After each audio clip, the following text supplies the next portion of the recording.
நந்தினியோட அம்மா இறந்த பிறகு கூட அவங்களுக்கு தெரியாது அவங்க தான் அம்மானிட்டு. ஆனா, அந்த விதவை தாய் அதுவரைக்கும் அவங்கள அந்த பிள்ளைங்கள கூட பார்க்கல பாருங்களேன். அவள வந்து நந்தினிய வந்து பார்க்கல. ஏன்னா, ஏதாவது ஒரு பிரச்சனை ஆயிடும் அப்படின்னு. அவங்க காட்டிலேயே தான் இருப்பாங்க. அந்த காடு சார்ந்த ஒரு இடத்துல தான் இருப்பாங்க. அந்த பூங்குழலிக்கு தான் தெரியும் அவங்கள. அதான் அந்த கடல்ல வராளே, அவ வந்து பூங்குழலிக்கு தான் தெரியும். அவளும் செம்ம. அந்த கேரக்டருங்கலாம் பார்த்தீங்கன்னா, பூங்குழலிக்கும் பார்த்தீங்கன்னா, கடல்லாம் நீந்துறது, அதுக்குள்ள போய் மீன் எடுத்துட்டு வர்றத காமிப்பாங்க இல்லையா? அந்த கதையில அப்படியே பார்த்தீங்கன்னா, ஒவ்வொரு அத்தியாயம் பார்த்தீங்கன்னா, அப்படியே உள்ளேயே போயிடுவோம். அதுக்குள்ளேயே போயிடுவோம். அந்த பூங்குழலிய பத்தி அப்படி விவரிப்பாங்க. அவளும் அவ்வளவு பேரழகு அந்த இதுல, பொன்னியின் செல்வன்ல.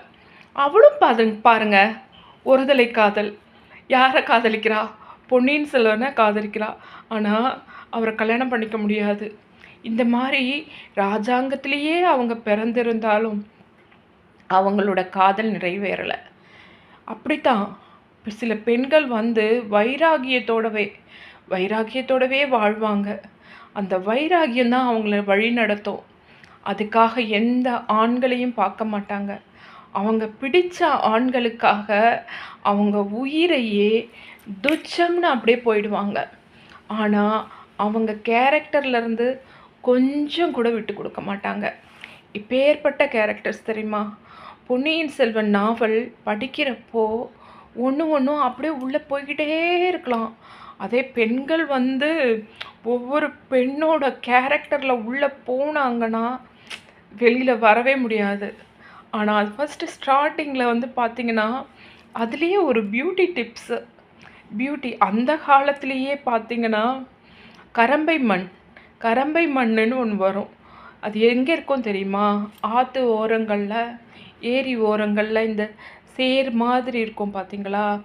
நான் சொல்கிறது கருப்பாக இருக்கக்கூடாது. அது வந்து கொஞ்சம் நல்லா வழ வழ வழ வழ வழன்னு களிமண் மாரி. அந்த அது ஓரத்தில் இருக்கிறது நல்லா தண்ணியோடு இருக்கும். அதை எடுத்து ஹேரில் தடவுவாங்க.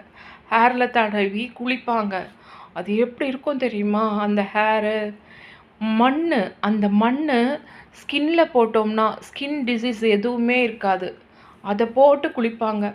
கேரளாவலாம் பாருங்க, மண்ல நல்லா பூசிட்டு ஒரு மட்டு பாத்துன்னு எடுக்குறாங்களே, ஆயில் மசாஜ்லாம் குடுப்பாங்க.